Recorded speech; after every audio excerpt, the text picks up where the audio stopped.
Ya, terima kasih, Saudara Ustadz Abdul Karim. Assalamualaikum warahmatullahi wabarakatuh. Para partisipan yang dimuliakan Allah. Kalau tidak salah, ini adalah pertemuan pertama untuk pengajian kafah ya di tahun 2021. Alhamdulillah kita masih diberi kesempatan untuk berjumpa tahun 2021. Mudah-mudahan ya, kesempatan yang diberi Allah Subhanahu wa taala ini kita bisa manfaatkan untuk semakin mendekatkan diri kepadanya. Mudah-mudahan malah tidak kita manfaatkan untuk menjadi semakin jauh dari Allah Subhanahu wa taala. Seperti biasa, saya sudah kirim di chat ya, materi kita pada hari ini. Dan seperti biasa pula saya akan hanya membaca dan memberi penjelasan yang kira-kira bagian penting mana yang perlu dijelaskan. Nah, tema kita pada hari ini adalah tentang diri. Ya. Tapi sebelumnya tentu saja kita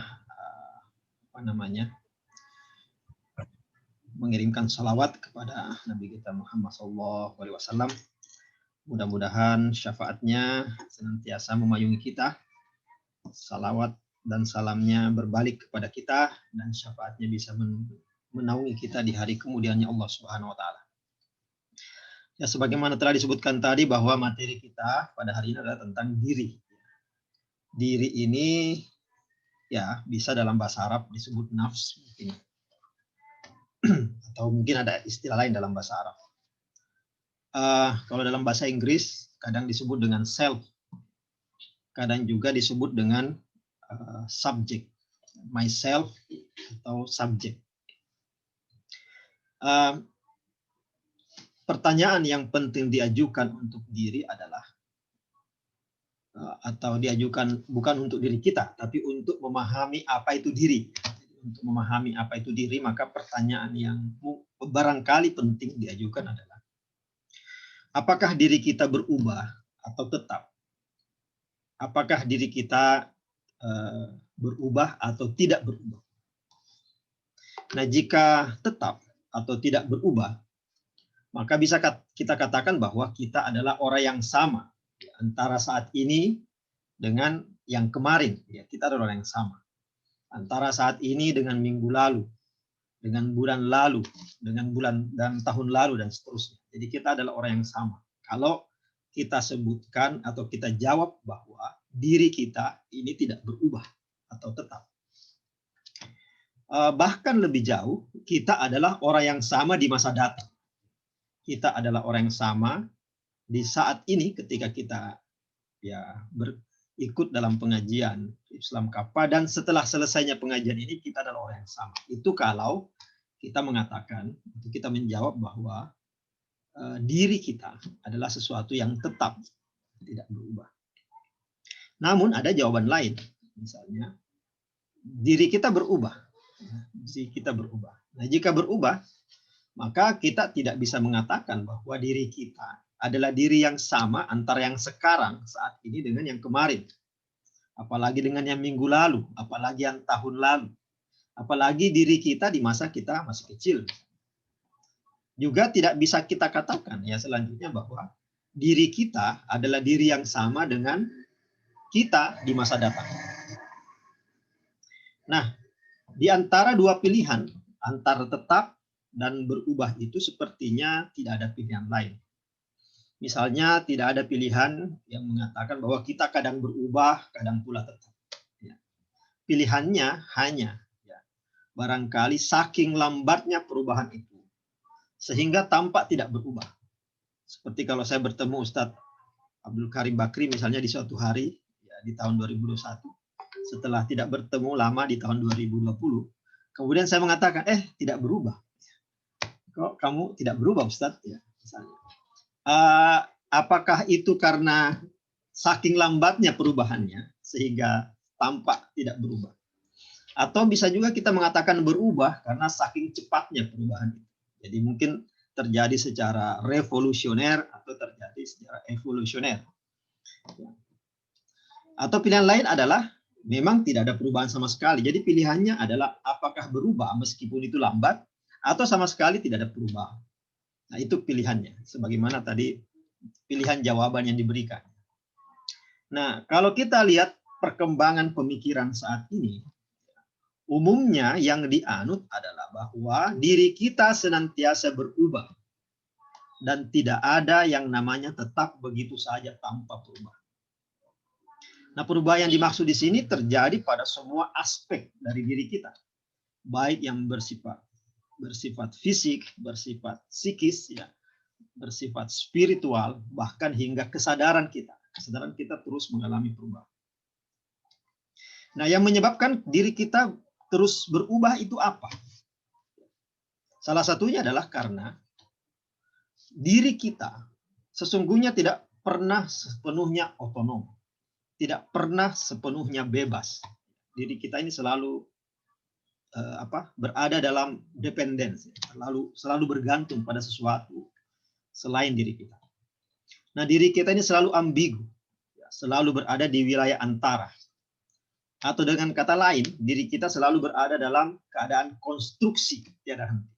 Ya, selalu dalam keadaan terbentuk, tidak pernah menjadi sosok yang sudah jadi. Selalu menjadi selalu dalam keadaan berproses, bukan sesuatu yang sedang final. Nah, dalam pandangan ini sebagai contoh, tidak ada yang disebut Abdul Mu'id atau tidak ada yang disebut Abdul Karim Bakri, tidak ada. Tetapi adalah sosok yang sedang mengabdul Mu'id atau sedang mengabdul Karim Bakri. Nah, karena itu, ya, karena selalu berubah, maka Abdul Mu'id yang sekarang, yang sedang bicara ini, bukanlah Abdul Mu'id yang beberapa pekan lalu, dan bukan pula Abdul Mu'id nanti yang setelah selesainya pengajian kita ini. Nah, Abdul Mu'id yang ada sekarang adalah Abdul Mu'id yang terus-menerus mendefinisikan ulang dirinya. Lewat apa?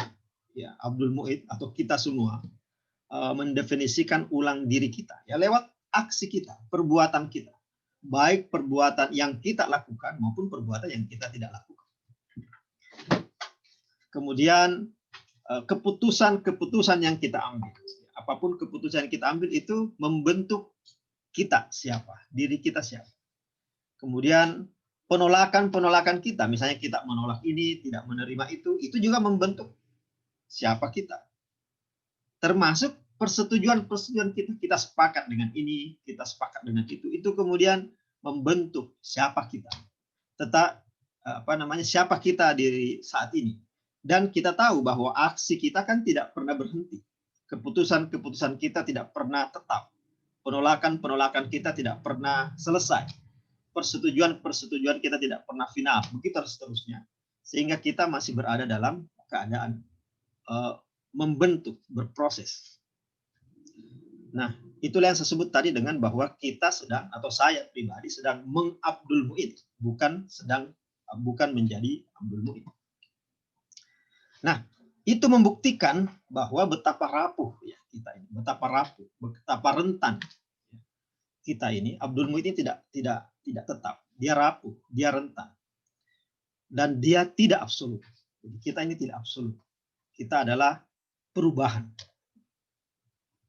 Nah, ada sebab lain mengapa kita begitu rapuh hingga terus-menerus berubah. Adalah karena pengetahuan kita tidak pernah mencapai pengetahuan yang objektif. Ya. Kenapa disebut seperti itu? Jadi katakanlah bahwa pengetahuanlah yang membentuk siapa kita. Ya. Pengetahuanlah yang membentuk siapa diri kita. Pengetahuanlah yang membentuk siapa Abdul Mu'id, siapa Abdul Karim, dan seterusnya. Maka pasti diri kita akan terus berubah. Mengapa? Karena pengetahuan kita memang juga terus berubah. Jadi kalau pengetahuan yang membentuk kita, maka pastilah kita berubah. Karena pengetahuan juga kita terus berubah. Walaupun dalam arti yang lebih bersahabat, ya, disebutkan pengetahuan kita terus-menerus mengalami perkembangan. Nah, berkembang itu hanya kata lain daripada berubah, kan? Nah, pertanyaannya, mengapa pengetahuan kita berubah? pengetahuan kita sangat dipengaruhi oleh penampakan sesuatu atau penampilan sesuatu. Jadi misalnya pengetahuan kita tentang objek tertentu itu sangat bergantung pada penampakan atau penampilan objek tersebut. Nah, itu yang disebut dimensi fisik. Dimensi fisik dari objek yang kita ketahui. Nah, dimensi fisik dari objek itu mempengaruhi pengetahuan kita. Nah, kita tahu, bukankah penampilan dan dimensi fisik itu senantiasa berubah? Nah, perubahan dimensi fisik, perubahan penampilan, perubahan penampakan sesuatu, itu mempengaruhi pengetahuan kita. Karena itu pengetahuan kita juga terus berubah. Nah, kalau diri kita bergantung pada pengetahuan kita, konsekuensinya diri kita pun akan terus-menerus mengalami perubahan. Dalam hal ini memang jadinya tidak ada yang tidak berubah. Memang pengetahuan manusia berubah, tetapi konon ada satu yang tidak berubah. Ada satu yang tidak berubah. Apa yang tidak berubah itu adalah kehendak yang membuat manusia terus-menerus mengejar pengetahuan itu sendiri. Jadi ada yang tidak berubah pada diri manusia adalah manusia akan terus-menerus ada kehendak di dalam diri manusia. Entah dari mana, yang pasti diberikan oleh Allah Subhanahu wa taala, itu yang terus-menerus mengejar pengetahuan itu sendiri. Nah, jadi walaupun pengetahuannya berubah, tapi kehendak untuk mengejar pengetahuan itu tidak pernah berubah. Nah, kehendak untuk mengetahui itu tidak berubah meskipun setiap pengetahuan yang ditemukan sekejap lalu berganti dengan pengetahuan yang lain.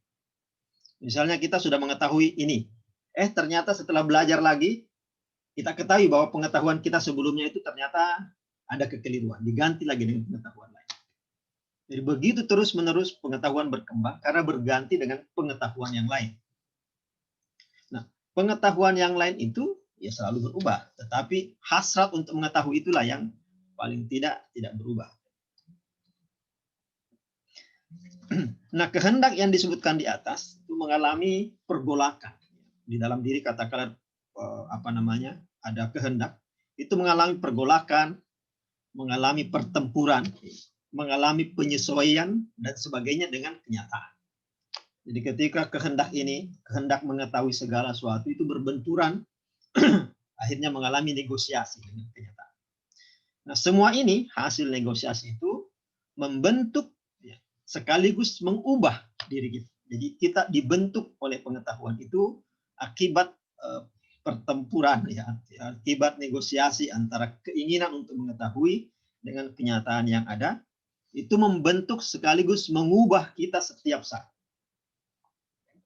Nah, kenyataan tersebut bisa dalam bentuk peraturan, yang saya maksud yang membentuk kita, kenyataan yang membentuk kita itu adalah bisa dalam bentuk peraturan, bisa dalam bentuk norma, bisa dalam bentuk agama, bisa dalam bentuk budaya, adat, kebiasaan dan sebagainya. Nah, itu keinginan kita itu berbenturan dengan itu, dan itu mengubah kita. Nah, karenanya diri kita yang kita sering sebut dengan aku, dengan I, dengan ana, sesungguhnya tidak pernah tetap. Dia selalu berubah, tidak pernah stabil.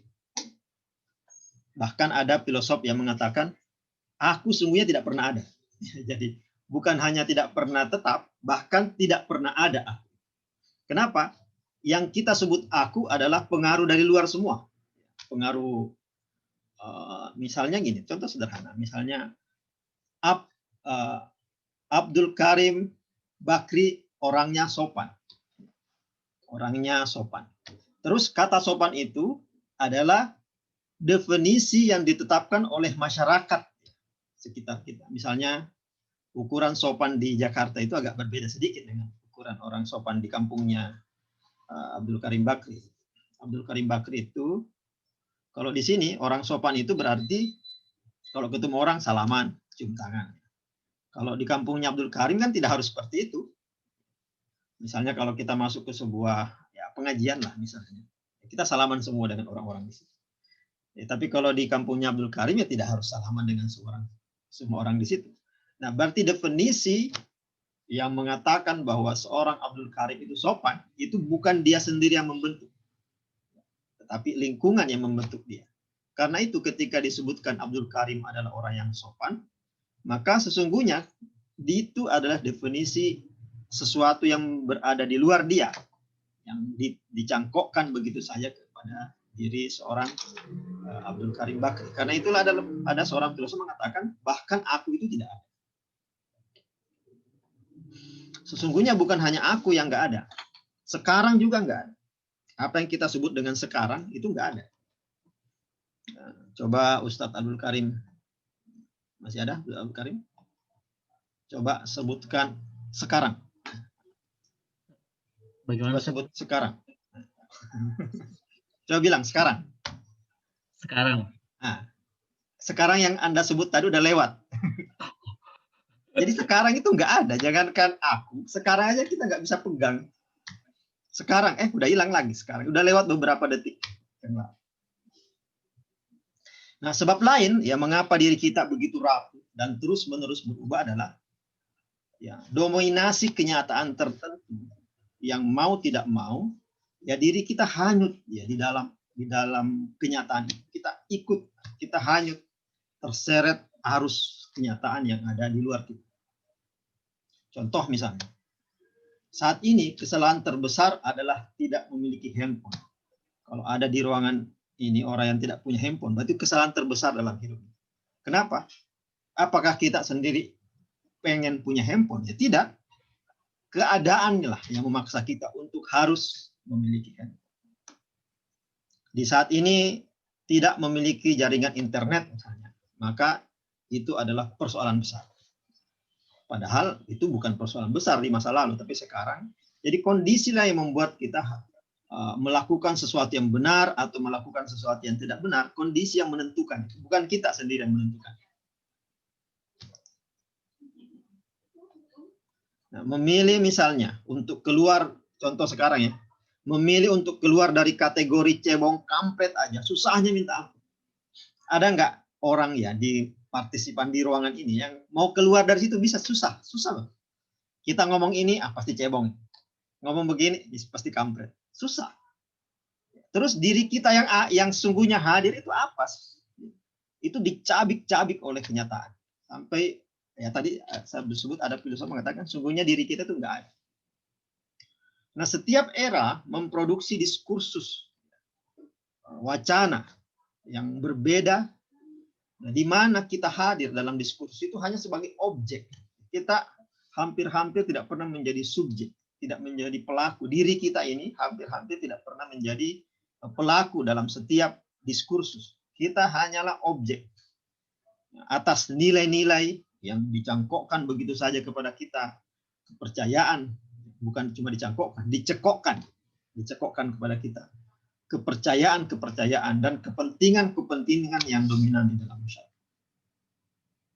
Nah, tubuh kita ini sesungguhnya adalah ruang eksploitasi tidak ampun ya, atas dari kuasa ilmu pengetahuan atas diri kita. Dokter ahli gizi mengatur apa yang harus kita makan. Penasihat fashion mengatur apa yang harus kita pakai. Guru agama mengatur apa yang harus kita yakini. Guru-guru moral mengatur apa yang harus kita lakukan. Dunia pendidikan mengatur kapan anak harus bangun dan kapan harus begadang dan kapan dia harus tidur. Nah, bumi ini atau dunia ini ibarat penjara raksasa yang penjaganya kadang kasat mata, kadang tidak kasat mata. Dan penjara yang tak kasat mata inilah yang paling banyak. Aturan-aturan yang kita buat sendiri yang kemudian membuat kita terkekang di dalamnya. Ya. Itu adalah penjaga-penjaga yang mengibaratkan dunia ini seperti penjara raksasa. Memang pandangan seperti ini sedikit atau mungkin banyak sinis ya terhadap kehidupan.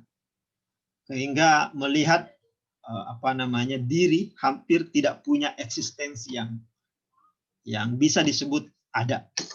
Kita benar-benar didefinisikan oleh oleh sesuatu di luar kita, dibentuk oleh kondisi, dibentuk oleh masyarakat, ya, dibentuk oleh kekuatan-kekuatan yang berada di luar kuasa kita, sehingga hampir-hampir kita tidak bisa menyebut siapa diri kita yang sesungguhnya.